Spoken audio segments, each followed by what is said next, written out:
Ora viva, saudações a todos que nos estão a acompanhar neste momento. Mais uma vez estamos de volta no nosso programa, nosso podcast Líderes em Movimento.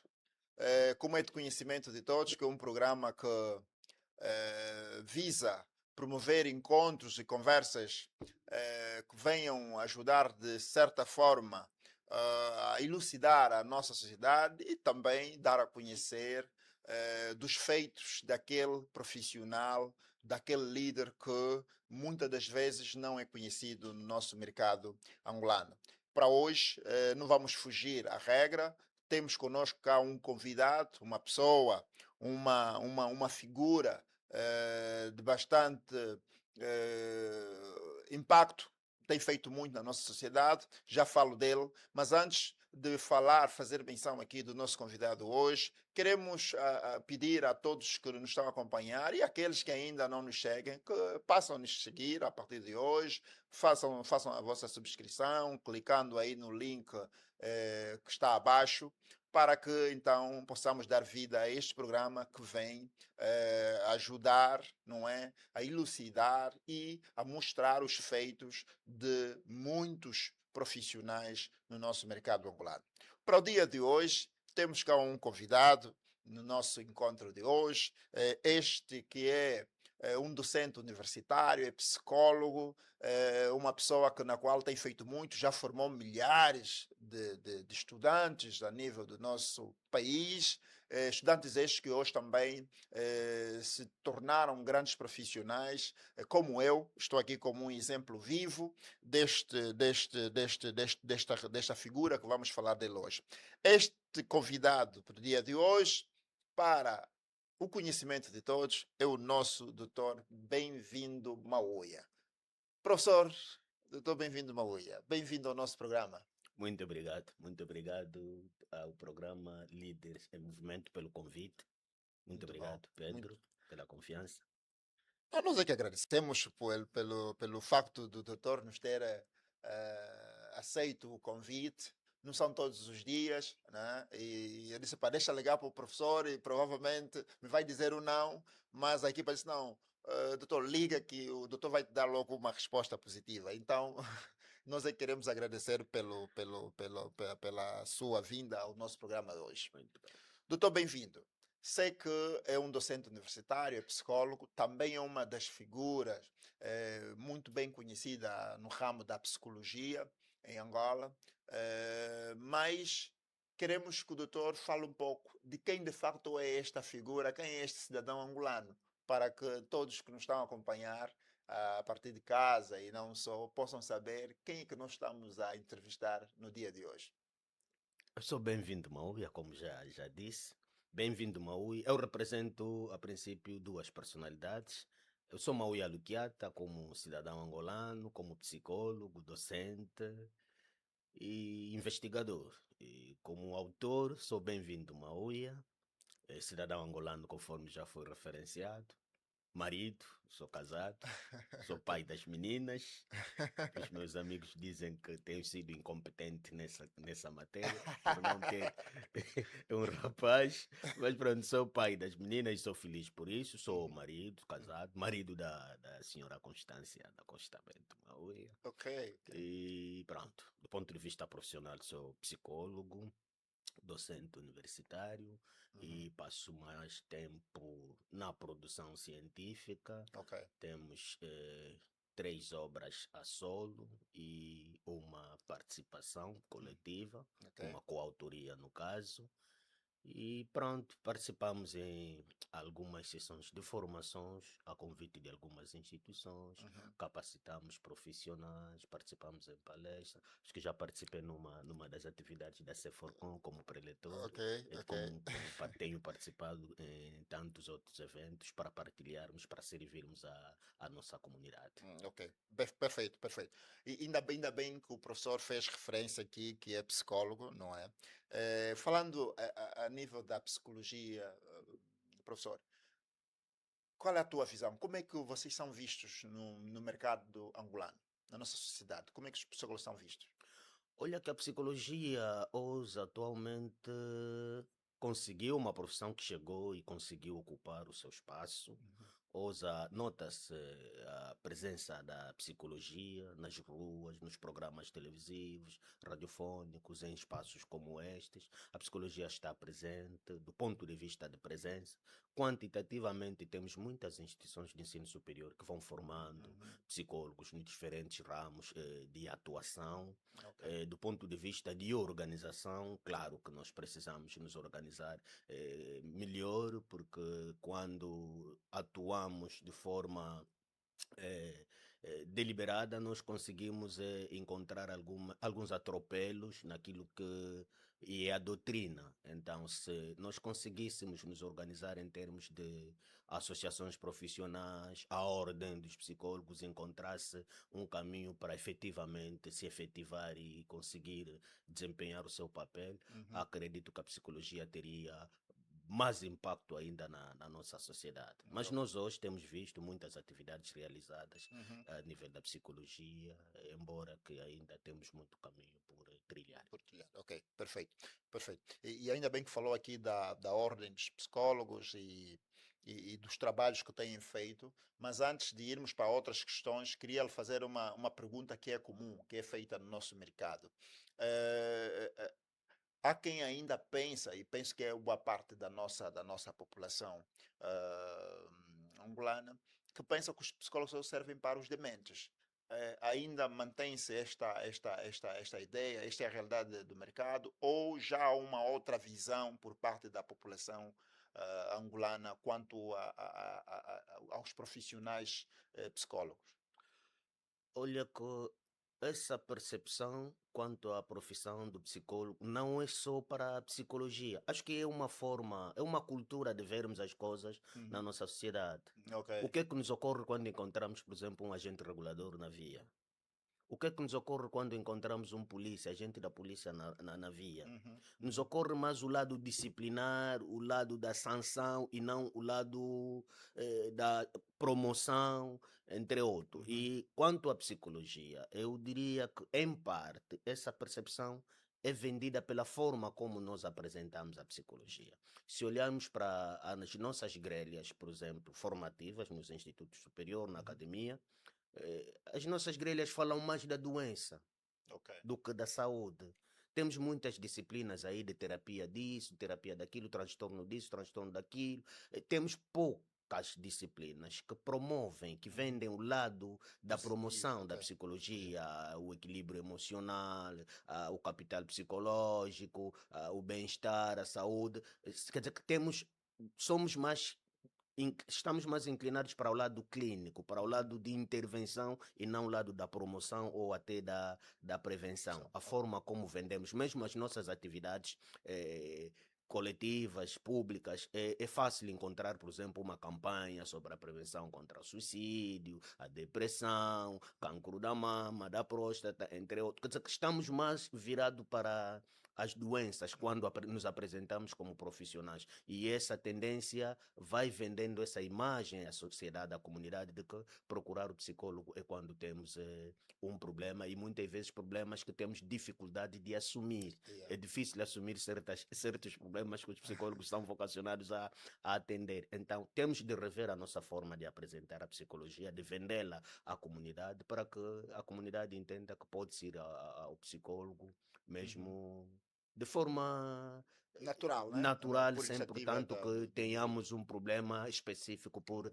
resolver. Ok. Podemos procurar um psicólogo para Uma consulta, uma conversa, conversa. para consulta de rotina Ok. e porque esperar que tenhamos problema para procurar esse profissional que é tão importante para as nossas vidas. Isso é verdade, isso é verdade. Mas ainda bem na fala do professor, fez referência aqui da ordem dos psicólogos. Como é que está a ordem neste momento? É funcional? Não? Há harmonia? Não há harmonia? Como é que está a ordem dos psicólogos neste momento em Angola? Sei que já não se fala dela há muito tempo, né? Há algum tempo que eu já não ouço muito sobre a atuação, a intervenção da ordem dos psicólogos, mas como é que está nesse momento, professor? Eu não sei se é prudente falarmos da ordem nesse Então, espaço, então, se é recomendável que eu fale mesmo da ordem, uhum, mas de qualquer forma a ordem é funcional, fu- ela tem endereço e neste momento se nos dirigirmos até lá vamos encontrar pessoas a a trabalhar, operar. ok. Mas a vida interna da ordem, ela precisa de ordem para que esta ordem seja de facto uma ordem que sirva Uhum, os profissionais gerais. de psicologia e a comunidade, a sociedade angolana de modo geral. Ok, perfeito, professor, perfeito. Sei que fez também referência aqui na sua abordagem. Temos aqui 3 obras publicadas e eu vou aqui apresentar algumas delas para alguns que não estão aí a ver. O doutor Bem-vindo tem 3 obras publicadas, como ele fez referência. A primeira obra é esta, Saúde Física e Mental no Trabalho, não é? Primeiro Para lugar. quem ainda não adquiriu este livro, aconselhamos a todos a poderem adquirir. É um livro interessante, fala aqui da psicologia ergonômica nas organizações, que é muito importante para quem quer. A segunda obra, na verdade, é o bem-estar nas instituições de ensino, não é? Também uma obra muito recomendável para quem ainda não adquiriu, um livro bem interessante. Vamos também falar dela daqui a pouco. E temos então a penúltima, não diria a última obra, porque o professor continua sempre a investigar e em breve vai poder publicar mais algumas obras. Então temos o último livro, ou penúltimo livro, escrito do doutor, é aqui a Burnout e a Exaustão Profissional no Contexto e Processo de Prevenção nas Organizações. Este é o livro que nós aconselhamos a todos a poderem adquirir, sobretudo os profissionais que estão no dia a dia no campo do combate, não é a aderir neste livro. Professor, escreveu estas obras bem interessantes, apesar do nosso mercado, a nossa sociedade angolana não falarem muito destas matérias, não é? Como psicólogo e escritório, o que é que lhe motivou a escrever sobre a burnout hoje nas organizações? Bem, a síndrome de burnout, eu tenho uma experiência. Quando lanço a primeira obra sobre a saúde física e mental no trabalho, que eu denominei Psicologia Ergonômica, recebi muitos elogios. E nós temos dificuldades, às vezes, de apresentarmos críticas. E tive o privilégio de ter um seguidor nas redes sociais que vive na Willa Uhum. e foi o primeiro, e acho que é o último também, que puxou-me, que disse-me que a obra é boa, rica, mas que faltou aprofundar alguma coisa sobre a síndrome de burnout. Bom, solicitei-lhe algumas sugestões que não chegaram, Uhum. mas fiquei com essa dívida. Eu Ok. disse que pá, nós escrevemos para os nossos leitores e se há um leitor que reclama, e eu devo atender a sua reclamação. Mas em parte é porque a síndrome de burnout, porque eu começo por escrever a saúde física e mental no trabalho, sobre a ergonomia. Uhum. E quando estamos a falar de ergonomia, estamos a falar de um processo que é muito importante para a vida das organizações. E quando os fatores ergonômicos não são atendidos, a síndrome de burnout é uma das maiores consequências. Ok. Então, foi uma forma de alertar as pessoas de que nós temos de investir sobre a saúde física e mental no local de trabalho, sobre as condições ergonômicas em contexto organizacional. Mas Por- o que é isso, professor? Essas questões ergonômicas, o que é isso? eh, Para o pessoal lá poder perceber. As questões ergonômicas são questões relacionadas ao conforto, à segurança e à eficiência no trabalho. Ou seja, nós quando vamos ao local de trabalho, nós precisamos, vamos como técnicos, mas a componente técnica só é visível quando a componente humana, nós somos primeiro humanos Uhum. antes de sermos técnicos. Eu, antes de ser psicólogo, sou humano. Então, quando chegamos no ambiente de trabalho, nós carregamos essa componente física, a componente psicológica e depois levamos aí a componente técnica. E se as organizações, nos seus arranjos materiais, na sua organização de trabalho, nas condições de trabalho, nas condições sociais, não olharem para o conforto que é necessário para eu, como humano, poder trabalhar, usar o lado técnico nas melhores condições, nós estamos vocacionados para a improdutividade. Mas essa improdutividade acarreta consigo problemas de saúde. Então, nós fomos buscar a ergonomia para apelar às organizações, para apelarmos aos funcionários de que o trabalho deve ser realizado em condições confortáveis. Mas olha que as condições confortáveis por si só não garantem saúde nem produtividade. Ok. E a ergonomia faz questão de ir buscar, ao lado do conforto, a segurança. Eu estou aqui numa condição confortável, mas posso buscar uma condição que é insegura. Ok. Por exemplo, se ficar assim, ainda estou confortável, mas já não estou mais, não estou seguro, porque a qualquer momento Sim, pode virar para. e essa posição vai comprometer a minha eficiência, a qualidade do trabalho prestado. Então, a ergonomia tem essa vantagem de ir buscar o conforto necessário para a produtividade, mas associa o conforto ao aspecto segurança. E, por último, vai buscar a eficiência. Então, falamos de ergonomia, nós sabemos que tem muitas abordagens no âmbito da gestão, da psicologia organizacional, que podem falar de segurança, que podem falar de eficiência, que podem falar do conforto. Ok. Mas a ergonomia, só ergonomia, quando vai buscar esse triângulo. Associa o conforto, a segurança e a eficiência. E no nosso entender, como psicólogos, do trabalho das organizações, a ergonomia no centro da gestão organizacional só pode trazer a felicidade no trabalho, a satisfação e a produtividade. Ok. Daí a nossa linha de investigação insistir em ergonomia. Começamos sobre a ergonomia, a psicologia ergonômica de modo genérico, e depois, como passamos maior parte do tempo na academia, Uhum. onde prestamos serviço, e por entendermos que a escola é uma instituição intermediária entre a família e o mercado de trabalho. Sim. Decidimos, em segunda instância, escrever sobre a saúde e bem-estar nas instituições de ensino, porque também entendemos que nas escolas, não só, ou as escolas, tal como estão organizadas, não só vamos buscar conhecimento. As escolas hoje estão a nos adoecer. Ok. As escolas hoje estão a nos adoecer das experiências, dos trabalhos realizados. Nós conseguimos constatar problemas de iluminação, por exemplo. Uhum. É uma iluminação precária, principalmente no ensino superior, para os turnos nocturnos. Há dia passei entrevista num gabinete de uma instituição de ensino superior onde de dia a Sim. iluminação era precária. Eu perguntei como é que se trabalha no turno nocturno naquele espaço. E não é só realidade daquele espaço, é realidade de Dos muitas outras. escolas. No setor primário, ensino médio, nós encontramos escolas onde de manhã os meninos estudam e de tarde os adultos, os adolescentes, e usam os mesmos mobiliários. Uhum. Olha Uhum. que Uhum. a altura, o peso não é o mesmo, a estatura física não é a mesma, mas usam os mesmos mobiliários. E Sim. vamos criando problemas posturais, É. ao lado dos problemas de visão provocados pela iluminação precária, e a própria organização do trabalho docente em si.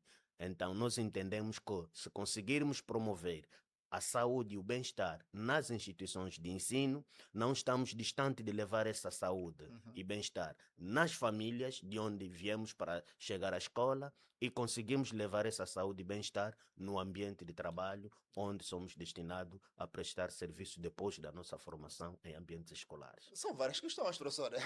Só, só nesta abordagem do professor Vivino fez aqui abrir várias questões para descarregar o professor.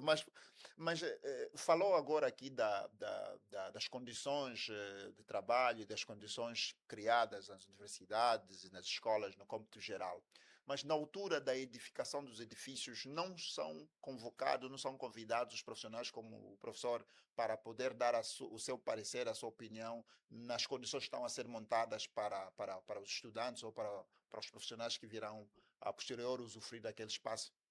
Olha que esse seria o caminho, porque a ergonomia, dentro das suas linhas de atuação, nós temos três vertentes, por exemplo, de aplicação ergonômica. A Uhum. ergonomia de concepção é muito importante quando estamos a conceber os espaços de trabalho, os equipamentos de trabalho. eh, a participação de ergonomistas projetistas é muito importante Tipo, para na altura que eu estiver a construir, quando estamos a construir, de ok. facto, é importante para levar em conta as características antropométricas e psicofisiológicas dos utentes desse espaço, a Uhum. natureza da tarefa que se vai realizar, para saber em que condições materiais favoráveis que as pessoas podem trabalhar. Uhum. Quando vamos buscar os profissionais que apenas servem para levantar parede, para instalar o sistema elétrico, para colocar o mobiliário, sem levar em conta o conhecimento técnico da utilidade desse espaço, nós pecamos no capítulo da ergonomia de concepção. Mas a ergonomia ainda traz uma moratória, ou seja, um espírito de perdão da ergonomia traz a segunda abordagem da ergonomia correcional, Ok, que é o a segundo. ergonomia de correção. Ok. Ou seja, nós concebemos o equipamento, concebemos o espaço, concebemos o mobiliário e, às tantas, no uso desses espaços, na utilização desses mobiliários, desses equipamentos, começam a surgir problemas de inadaptação Uhum. entre o homem, o utente, e o espaço ou o equipamento. Então a ergonomia entra para a correção, para Ok. procurar o quê? A adaptação do equipamento ao homem. Uhum. Mas também a ergonomia nos oferece a possibilidade de adaptar também o homem ao trabalho. Trabalho, ok. E, por último, a ergonomia traz a abordagem de sensibilização, de conscientização, porque não é só questão de espaço, não é só questão de mobiliário, não é só questão de equipamento, é questão comportamental também. É questão comportamental. Quem concebeu essa cadeira teve o cuidado, por exemplo, de observar as questões ergonômicas, colocou regulagem, quer Uhum. dizer que eu posso deitar um pouquinho, posso baixar, posso subir a minha cadeira. Agora, é preciso a ergonomia de conscientização, mobilizar os estudantes, os utentes desses mobiliários, das consequências que podem advir se usarmos mal esse Equipamento, equipamento, ok. partindo dos problemas de lesões, problemas, tantos outros problemas Uhum. que podem Uhum. surgir no uso inadequado dos espaços, dos equipamentos ou dos materiais de trabalho. Ok, ok. Muito, muito bom, professor. Muito bom.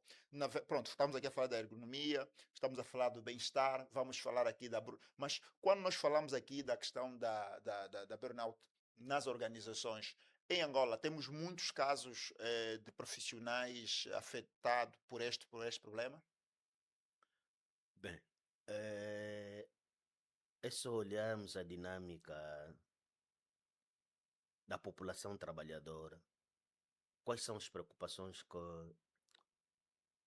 nos colocam no dia a dia, na nossa televisão, na nossa rádio? Problemas de conflitos, Uhum. problemas de até homicídio, problemas de suicídio, condições de trabalhos que muitas vezes colocam a saúde e o bem-estar dos colaboradores em risco. Podemos pecar se avançarmos aqui questões estatísticas, mas nós podemos constatar aquilo que é o dia a dia do trabalhador angolano, principalmente nas grandes cidades. Ok. Nós sofremos pressão para chegar no local de trabalho.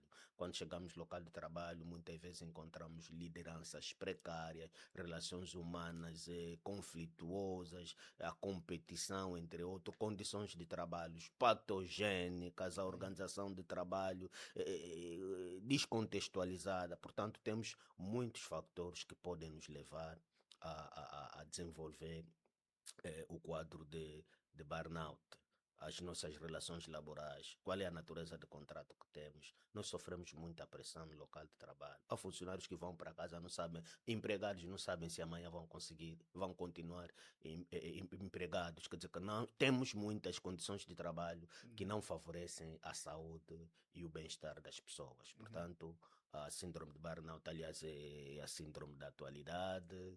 Todo mundo quer falar de burnout, isso é importante muitas vezes ter lucidez do que realmente Se trata. representa essa situação. Pode parecer moda, pode parecer, como se diz aí na rua, frescura, Uhum. mas é um problema muito importante que deve merecer a atenção dos gestores, mas também de nós como colaboradores, porque acima de tudo a nossa saúde vale mais do que qualquer outra coisa. Poxa. Porque funcionários doentes são tão improdutivos quanto funcionários ausentes. Então, os líderes organizacionais devem prestar mais atenção na organização do trabalho, nas condições de trabalho, Uhum. devem criar ambientes empáticos, criar espaços de trabalho, espaço de escuta ativa, Assim. para perceber ao certo quais são as preocupações que as pessoas têm para com as suas condições de trabalho, a organização de trabalho, e de modo a prevenirmos esse mal que está a afetar muitos dos nossos colegas de trabalho. Ok. Há quem diz, professor, que esta doença da burnout é provocada pelo excesso de trabalho. Isto é verdade ou tem outras razões, outros fatores que influenciam para que este sintoma se manifeste na vida deste profissional ou desta pessoa? Bem, é preciso compreendermos o que entendemos nós por excesso de trabalho. Uhum. Eu posso passar por um dia com excesso de trabalho. Trabalhei excessivamente, Ok, 2, 3, 4 dias, mas depois seguem 4, 5, 6 dias de de calma. ociosidade, dias calmos. E essa condição não me vai levar a desenvolver quadro de burnout. Então, qual é a causa, qual é a fonte para causar esta doença? A síndrome de burnout, de modo simples, surge em caso de uma condição de trabalho cujas demandas excedem a capacidade de resposta do colaborador. Logo, este colaborador entra num estado de estresse permanente e que Uhum, se vai tornar crônico no decorrer do tempo. Porque o estresse pode ser, todo o trabalho apresenta um certo nível de estresse. E que no final do dia, depois de um repouso, nós conseguimos recuperar as energias e ter capacidade de dar conta do dia seguinte de trabalho.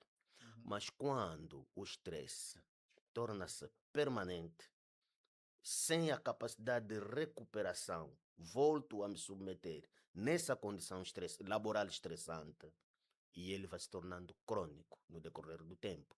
E as minhas capacidades de resistência ficam insuficientes para dar respostas satisfatórias a essa condição de estresse. Então, estamos perante um estresse crônico, estamos perante as estratégias defensivas ineficazes, uhum. ok? E estamos perante uma demanda laboral que excede a nossa capacidade de resposta e nós desenvolvemos o quadro de burnout. Mas, conforme disse, não é um quadro que aparece porque tive 2, 3, 4 dias de excesso de trabalho, de estresse laboral, que eu vou desenvolver um quadro de burnout. É preciso que isso ocorra durante um período de tempo significativo e de forma sequencial para Ok, estarmos perante um quadro de burnout. É bom, preciso, para todos os efeitos, passar por um diagnóstico, porque a síndrome de burnout pode ser confundida com outras situações. Primeiro, esclarecer aqui que é uma síndrome que surge em condições laborais ok. onde há um estresse crônico, um excesso de demanda de trabalho que excede a capacidade de resposta, que dá origem a uma fadiga crônica, um estresse crônico e que as estratégias defensivas revelam-se ineficazes para dar resposta Mas o normal. excesso de problemas familiares não provocam isto? Excesso de problemas familiares pode provocar, é aí onde muitas vezes o estresse pode ser confundido com outros transtornos, por exemplo, a ansiedade, Uhum. a São, depressão, sim, sim. ok? Por exemplo, a literatura apresenta o burnout como a depressão no contexto laboral, Uhum. ou seja, a depressão é derivada de problemas sociais, pessoais, enquanto o burnout deriva de problemas laborais, mas que a origem pode ser, a característica, a contextualização pode ser parecida, mas que o contexto em que esses transtornos ocorrem é diferente. Enquanto a depressão ocorre por problemas sociais, a síndrome de burnout ocorre por problemas laborais. Ok, ok, ok. Quais são os sintomas reais? Bem, os sintomas podem variar de um indivíduo a outro, de um contexto a outro, mas de modo geral, pessoas acometidas pela síndrome de burnout podem apresentar cansaço físico excessivo, do ponto de vista físico, não Uhum. é? Dores de cabeça, algumas pessoas podem apresentar problemas cardiovasculares, há pessoas que podem apresentar problemas de apetite, falta de apetite, Uhum. do ponto de vista fisiológico, podem apresentar a redução da energia libidinal, que é falta de vontade de fazer se envolver em Sexualmente. relações sexuais. Sim. Do ponto de vista psicológico, nós podemos encontrar problemas de exaustão emocional, podemos desenvolver cinismo, o Uhum. empobrecimento das relações, ok? O isolamento, Ok. a culpa também, porque muitas vezes o funcionário acredita que a culpa é dele, não está a conseguir dar resposta, não está a ser um colega agradável, não está a ser um atendente que os utentes gostariam de ter, então há também um sentimento de autoculpabilidade que pode surgir em pessoas acometidas. Do ponto de vista comportamental, há quem se refugia no tabagismo, Sim. a- Álcool. álcool, o absentismo, o atraso, conflitos com os colegas, com a chefia, podem ser manifestações da síndrome de burnout. Ela que se caracteriza pela exaustão emocional, pela despersonalização e a queda do Uhum.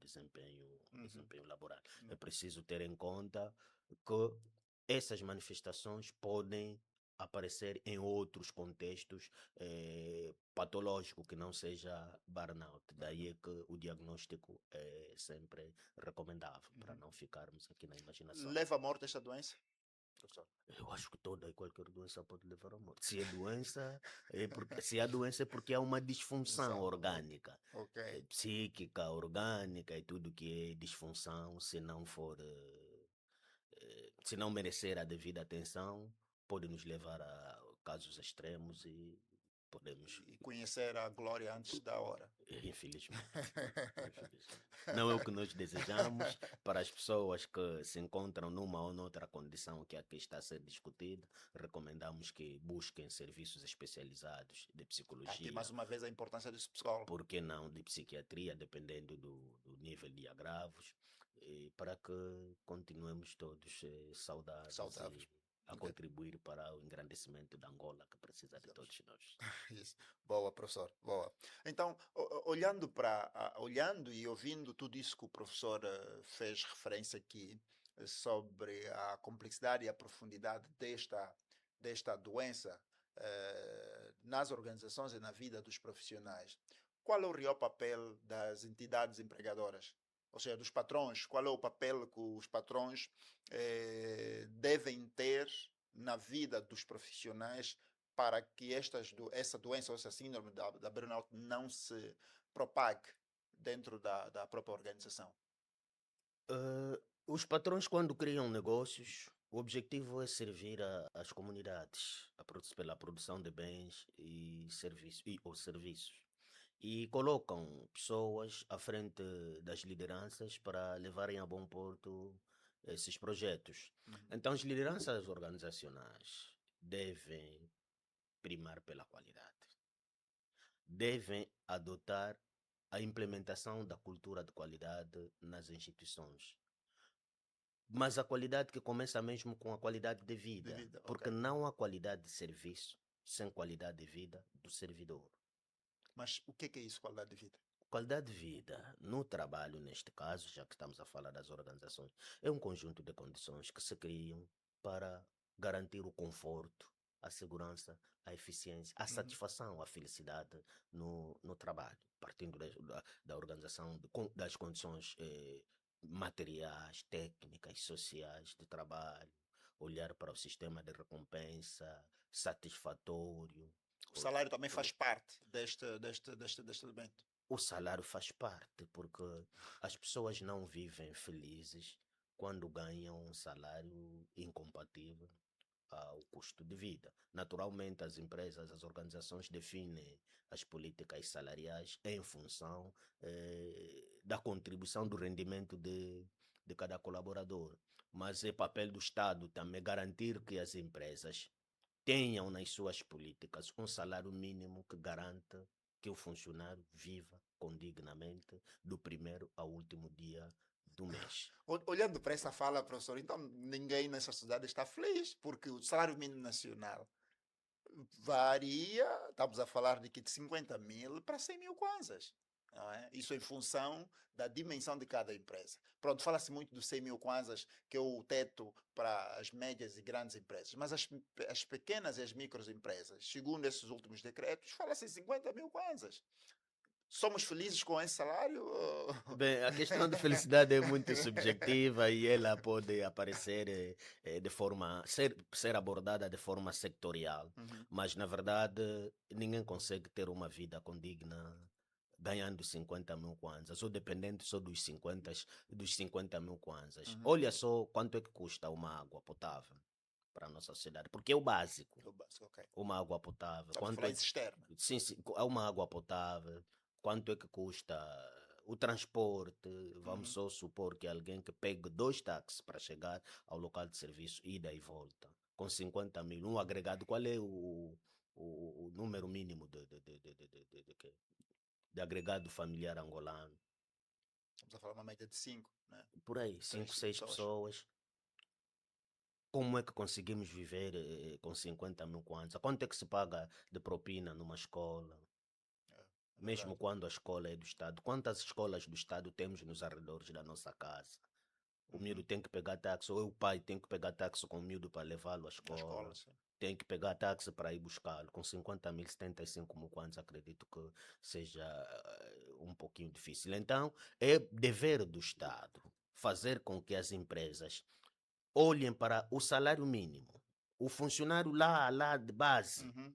que tenha um salário que lhe permita viver dignamente do primeiro ao último dia do mês.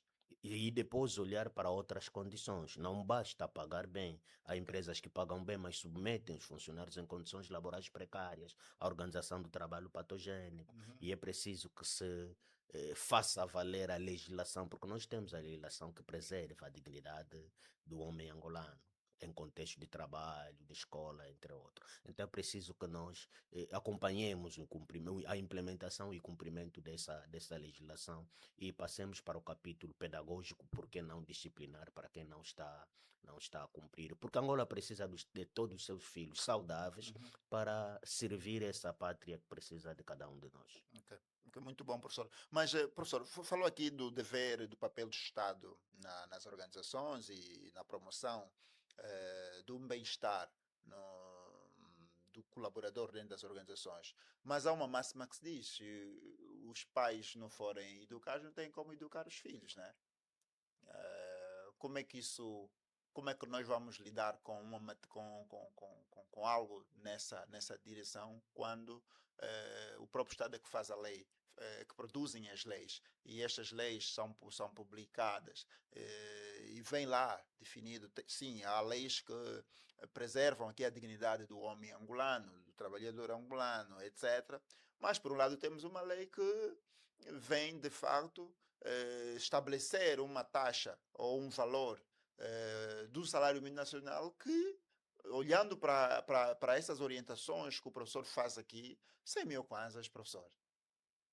Quem pensou em atribuir 100 mil kwanzas como salário mínimo, quando o número médio do nosso agregado é em 5 pessoas? E olhando aqui para o custo de vida que tão elevado, a inflação, temos aqui um conjunto de fatores que poderíamos aqui avaliar, que vem empobrecer cada vez mais este valor mínimo que nos foi aqui aplicado. Não estaríamos aqui num contrassenso quando o Estado é que deveria fazer melhor? Falar do papel do Estado é um pouquinho complexo aqui, principalmente pela realidade da nossa Na sociedade, sociedade, é. mas de facto nós temos que definir sermos muito sérios Uhum. na definição das políticas públicas que beneficiem o povo O angolano. povo. É É. preciso que cada um de nós seja responsável no espaço que lhe é concedido para a tomada de decisões para o bem-estar dessa comunidade e que cada um de nós faça a sua parte. Porque às vezes o problema não só está nas políticas públicas. Nós temos muitas políticas públicas que foram implementadas, muitas infraestruturas que foram erguidas, mas que as tantas nós mesmo as vandalizamos. Eu tenho o hábito de, todos os fins de semana, fazer as minhas caminhadas dentro do campus universitário. Uhum. E a projeção do campus, embora seja um projeto, não sei como, mas o objetivo não é esse. Eu vejo as paragens que foram aí projetadas Sim, sim. e não percebo. quais têm sido as motivações das pessoas que partem vidros daquelas paragens? O que é que ganham com aquilo? É preciso sermos sérios, nós, ao cobrarmos ao Estado os seus deveres, as suas obrigações, nós também, como cidadãos, sermos responsáveis daquilo que temos feito. Eu passei durante essa semana, tenho uma via que uso para ir trabalhar, e aquela via está cheia de buracos. Uhum. Muitos buracos mesmo. Buracos que adoecem carros. Dói passar aí com a Com seu nossa meio. viatura. Sim. Mas há 3, 4 dias passei aí, encontrei, começaram a deitar uma terra vermelha. Uhum. E aquilo está a fazer muita poeira.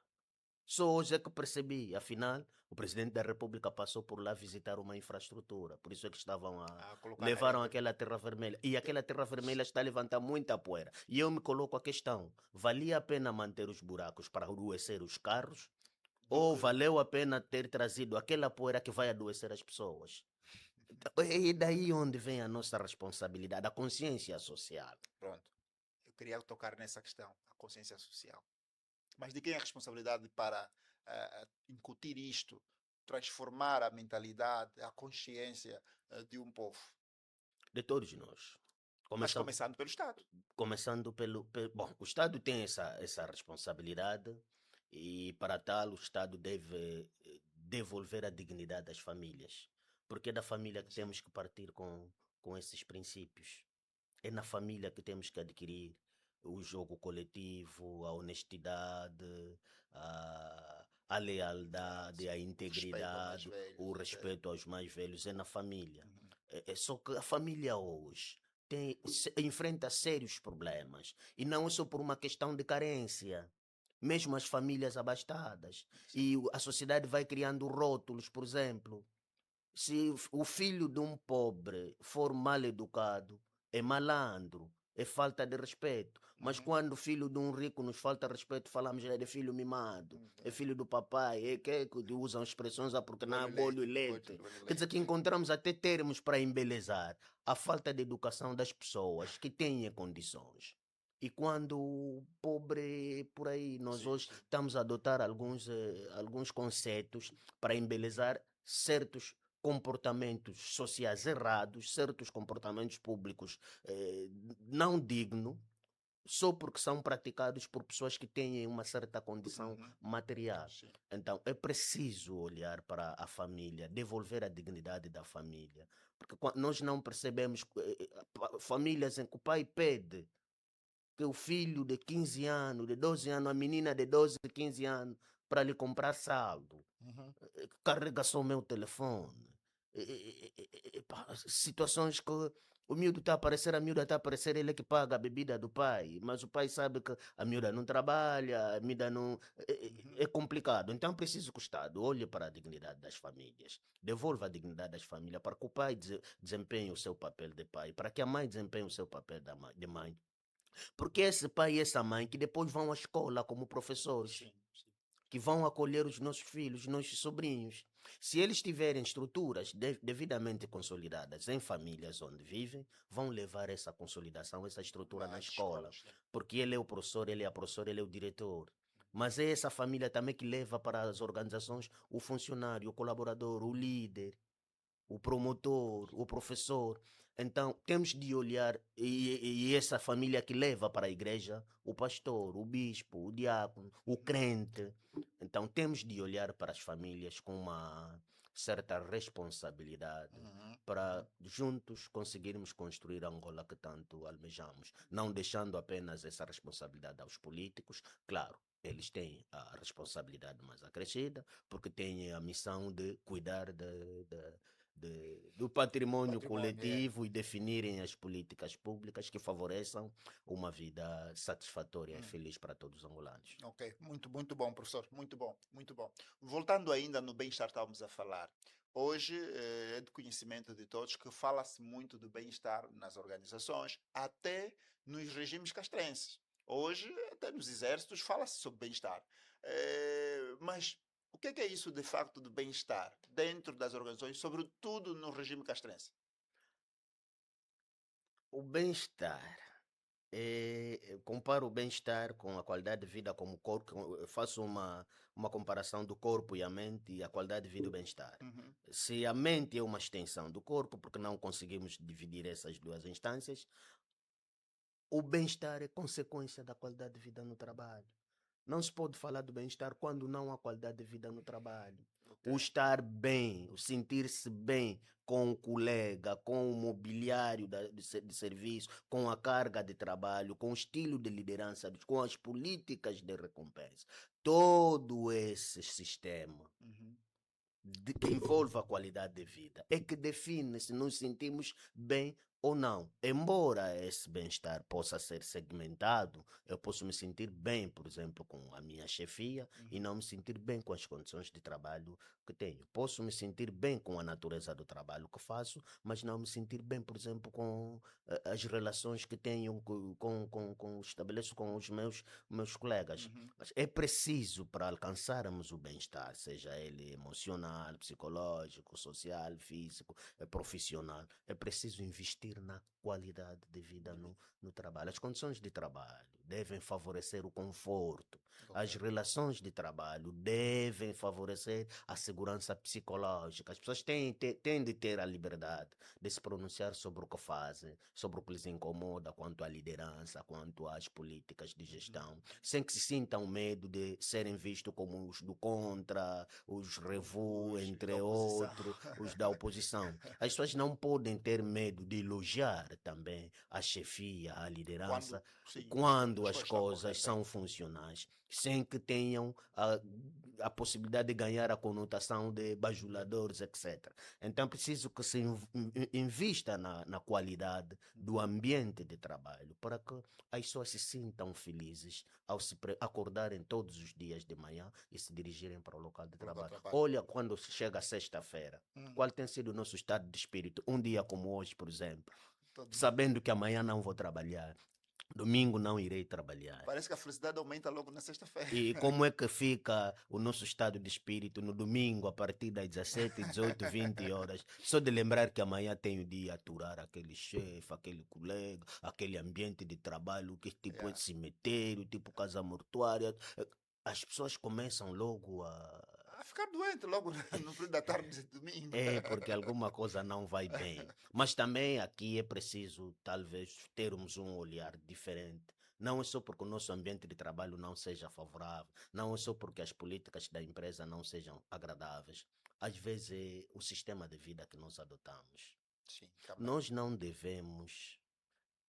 Eu acredito que temos tido essas conversas com alguns colegas, os meus pares, de trabalhos investigativos.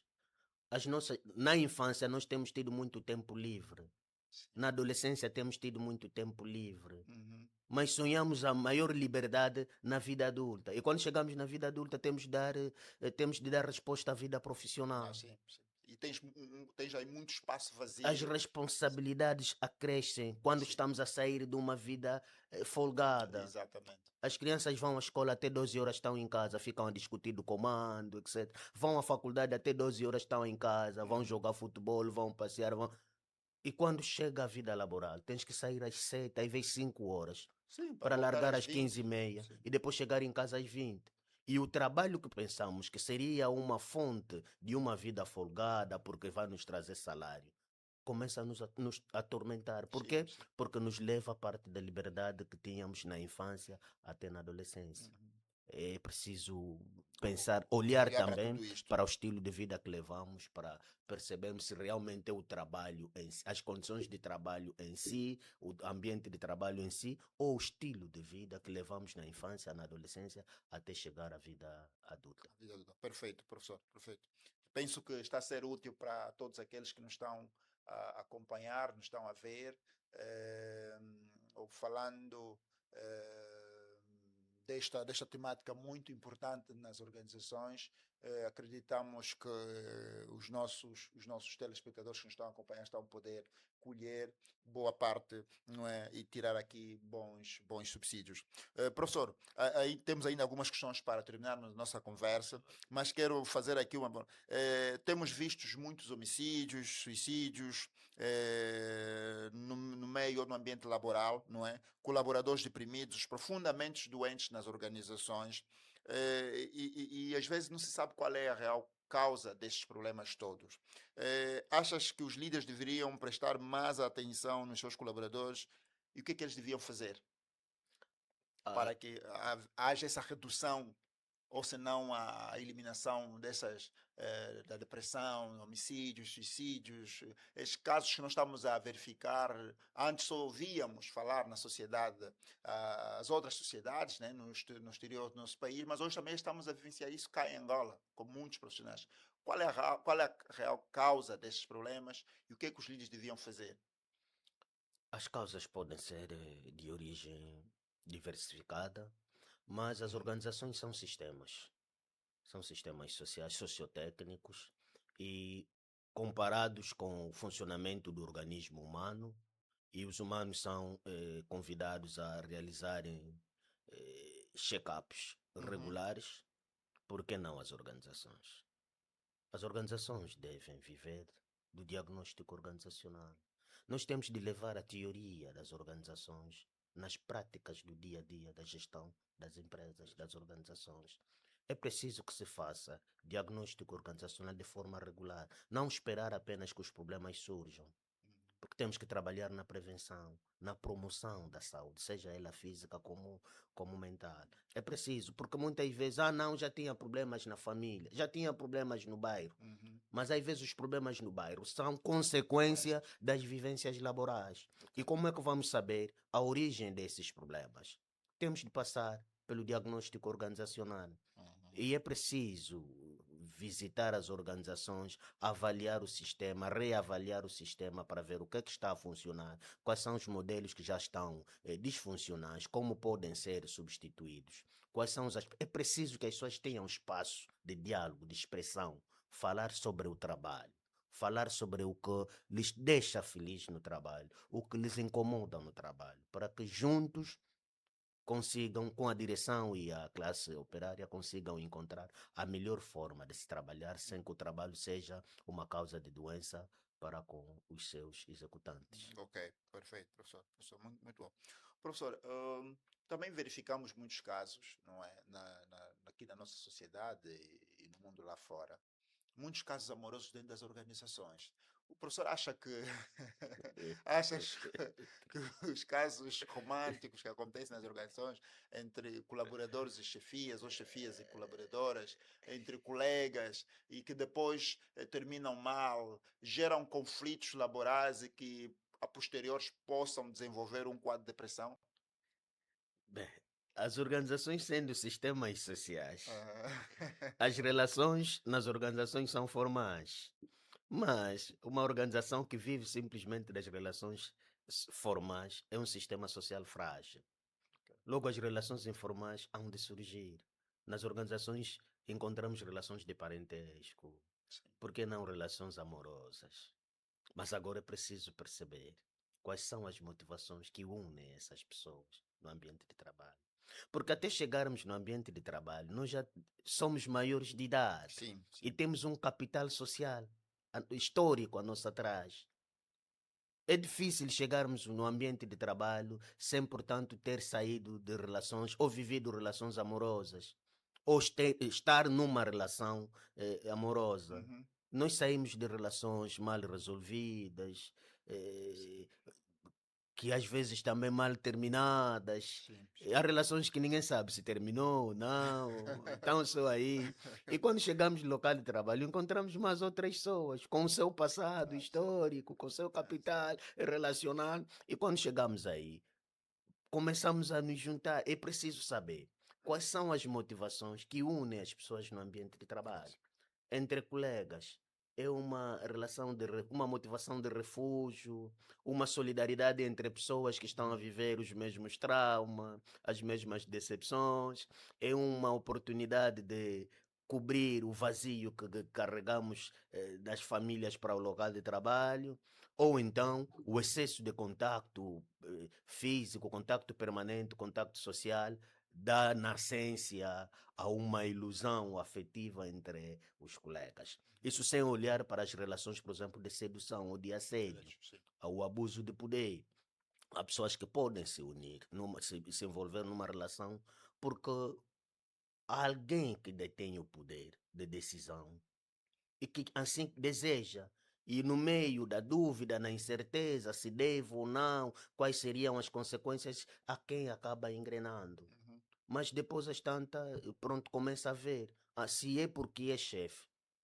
O chefe tem chefe dele. Sim, sim. E as motivações que me levaram a estar nessa relação, uma vez alcançada, eu posso aspirar a outras motivações. E se essas motivações não têm o nível de alcance de quem está comigo, eu começo a almejar outras conexões. Sim, sim. Mas é preciso olhar para as motivações que nos levam a estabelecer esse tipo de relações para percebermos. Porque tudo que é instrumental, se a relação for instrumental, eu vou necessitar ainda de uma outra relação afetiva. Uhum. Ou tenho uma relação do outro lado e tenho outra por outras necessidades. Então, quando as necessidades tornam-se caducas, quando as necessidades, há ciclo que vai existindo, a satisfação de uma necessidade da origem a outra, da origem a outra, há uma necessidade, e depois há pessoas que investem nas relações, e as tantas assusta, porque há pessoas que estão em relações sem saber que o parceiro ou a parceira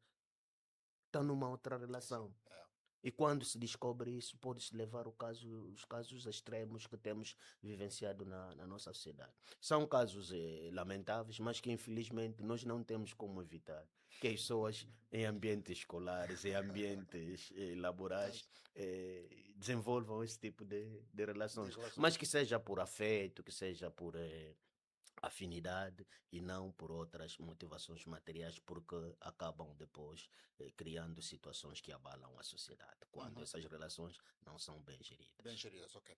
Mas no ponto de vista do professor, como psicólogo, recomenda que haja relações dentro do trabalho, no meio laboral, entre colegas ou entre chefias e subordinados? Olha, Pedro, eu posso não recomendar, mas, Esta mas a opinião, é a uma opinião do situação, professor. é uma situação É, inevitável.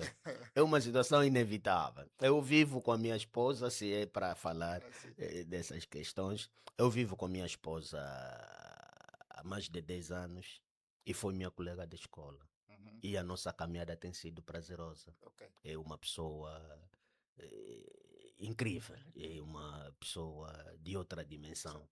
Se me falar que não podemos nos relacionar como colega, eu não teria essa mulher que me faz tanto tão bem. Que te promove tanta felicidade. Muita felicidade mesmo.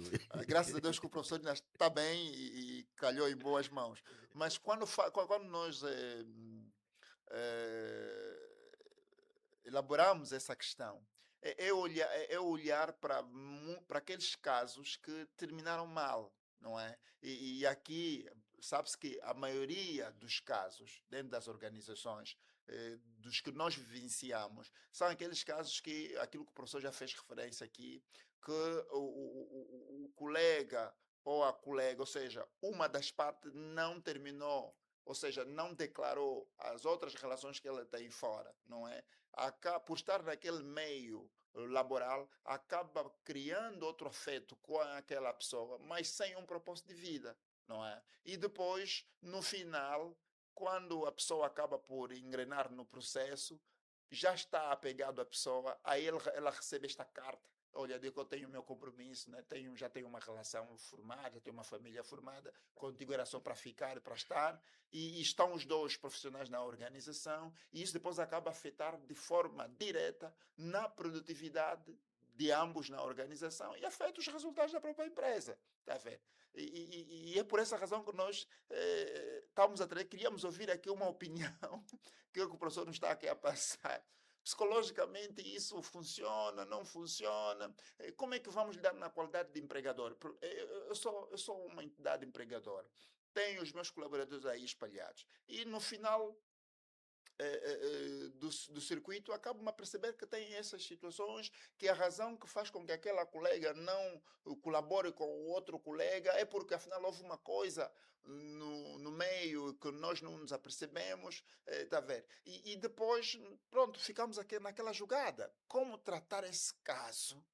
Quando tenho já uma colega que está em depressão, está triste, está sempre a discutir com as outras pessoas por conta de uma situação que passou dentro da organização. Por isso é que nós colocamos essa questão no professor, né? Mas ainda bem que o professor fez aqui referência de um exemplo bem emocionante que está a viver. Professor, bem-vindo. Temos aqui uma grande questão que se fala. Podíamos aqui falar muito da ergonomia dentro da organização, a sua importância, e quais são os efeitos, não é? Caso as entidades empregadoras não acautelassem por este elemento, que o professor também já fez aqui menção no início da nossa conversa, mas gostaríamos que o professor desse aqui uma recomendação para as empresas que já existem hoje, né? Temos muitos edifícios que foram erguidos na nossa sociedade, nas nossas cidades, empresas que já funcionam há milhares de anos, mas que de uma forma ou de outra acabamos por verificar que há elementos que não foram cautelados da ergonomia. O que é que eles podem fazer nesse momento, uma vez que já existem?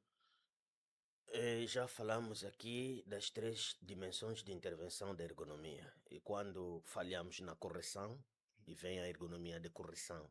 Quando falhamos na concepção, vem a ergonomia Da de correção. correção. Então, há sempre possibilidade de corrigirmos. Aliás, os processos estão sempre em evolução e nada é estático, Uhum. nada é acabado.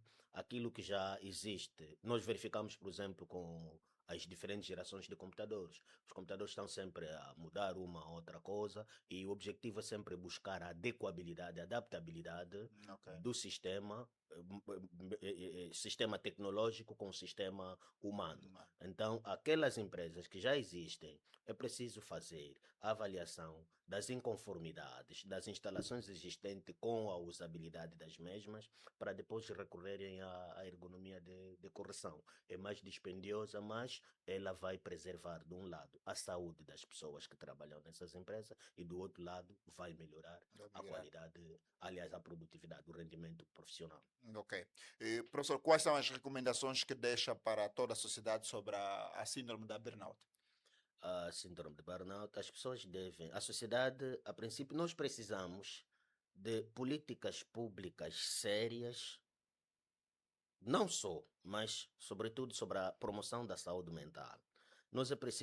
Precisamos, a nossa sociedade precisa institucionalizar os serviços de psicologia nas diferentes instituições que prestam serviço ao público. Não Uhum. estou a falar das instituições públicas ou da função pública, estou a falar das instituições que prestam serviço ao público, mesmo as escolas privadas, os Ok. hospitais privados. Ok. Nós precisamos levar os serviços de psicologia nas escolas, nos hospitais, no centro médico, nas clínicas. Nós precisamos levar os serviços de psicologia nas esquadras, em todos os serviços que prestam atendimento ao público. Nós precisamos institucionalizar os serviços de psicologia. Para isso, é preciso legislar. É Uhum. preciso legislar sobre a saúde mental. E não basta legislar. É preciso legislar e velar pela implementação da legislação. Ok. Fiscalizar sobre o cumprimento. Passar para a pedagogia dos incumpridores e, por que não, a disciplina. Eu sinto a necessidade, por exemplo, de termos uma faculdade de psicologia. Aí iríamos pensar na harmonização das grelhas. É preciso definir o que é que Uhum. nós queremos, qual é o profissional de psicologia que precisamos formar, quais são os problemas da Sociedade. sociedade Ok. que precisam de um profissional de psicologia, em que dimensão de intervenção que esses profissionais irão trabalhar. Então, ao institucionalizarmos a psicologia, nós estaríamos a promover a saúde social, a saúde psicológica, nós estaríamos a promover a saúde na família, Uhum. estaríamos a promover a saúde na sociedade, estaríamos a promover a saúde nas organizações e nas escolas. Ok. É preciso, porque, para além de burnout, há muitos males que acometem a nossa classe trabalhadora.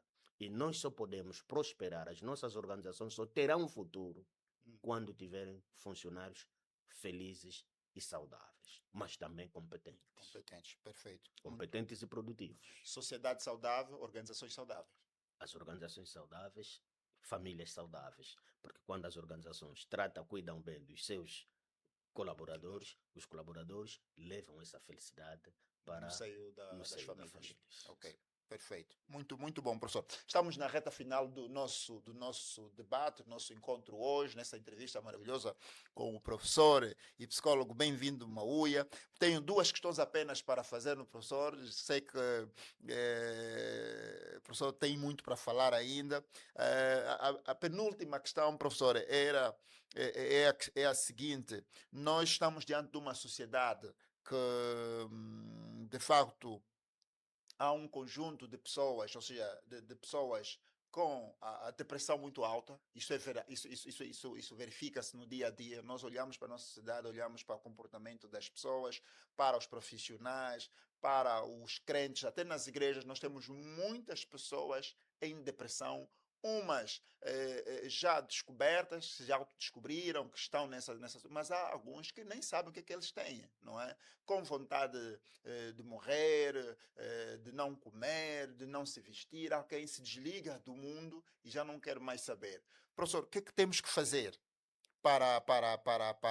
o que é que devemos fazer para podermos amparar essas pessoas? Ou o que é que essas pessoas podem fazer que se encontram nessas condições de depressão profunda? As pessoas que se encontram nessas condições já não têm, talvez, a noção do problema que estão a viver. Uhum.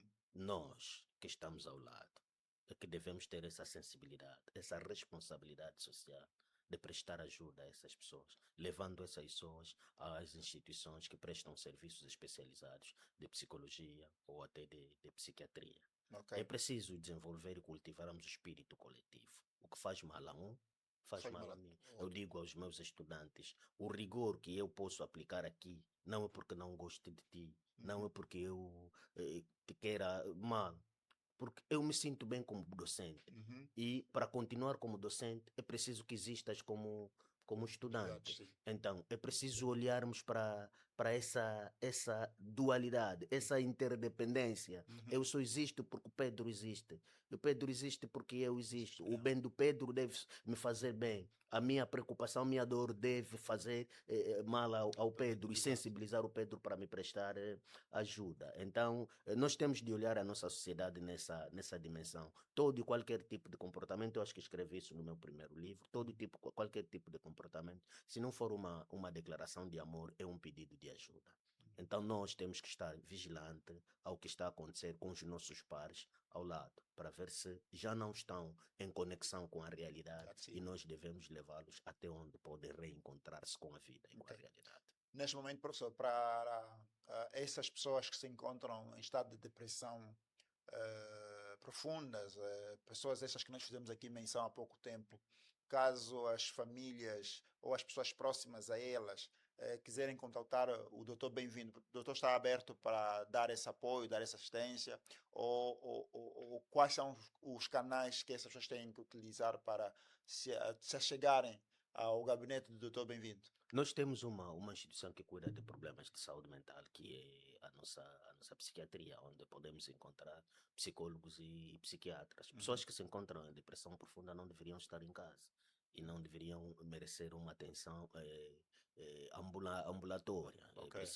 Tem que estar internado. É preciso que estejam nessas instituições que prestam serviço. Mas para todos os efeitos, nós atuamos a nível da prestação de serviço nas instituições, Uhum. empresas, organizações de qualquer dimensão, de qualquer estrutura. A nossa área de atuação é comportamento organizacional, promoção da saúde Sim, sim. ocupacional e nós estamos abertos para prestar serviço a quem nos contacta. Nós Oh, temos apoiado, já temos trabalhado com várias instituições e os resultados têm sido satisfatórios. muito bom, muito bom, muito bom. Professor, a última pergunta que não quer se calar: nós estamos a viver um período de um conflito muito forte, não é? Onde temos três gerações a conviverem no mesmo espaço, nessa altura. nós vivemos num conflito de gerações no nosso meio, mas também estamos diante de num mundo que corre numa velocidade muito acelerada, onde todo mundo está apressado, todo mundo está estressado, todo mundo está sem tempo, ninguém tem tempo para olhar o outro. Qual é o papel dos psicólogos nessa altura, nesta sociedade, neste mundo que corre com esta velocidade que nos deparamos hoje? O papel não é só do psicólogo. O papel é de todos nós e aqui recai mais a responsabilidade ao Estado. Uhum. Nós temos de criar instituições fortes, instituições que se responsabilizem pela vida em sociedade de todos nós. Ok. Quando encontramos uma criança na rua, quando encontramos uma criança fora do sistema escolar, quando encontramos alguém formado que tem dificuldade em encontrar emprego, quem deve prestar atenção a essas pessoas? São as instituições vocacionadas para o atendimento a esses problemas.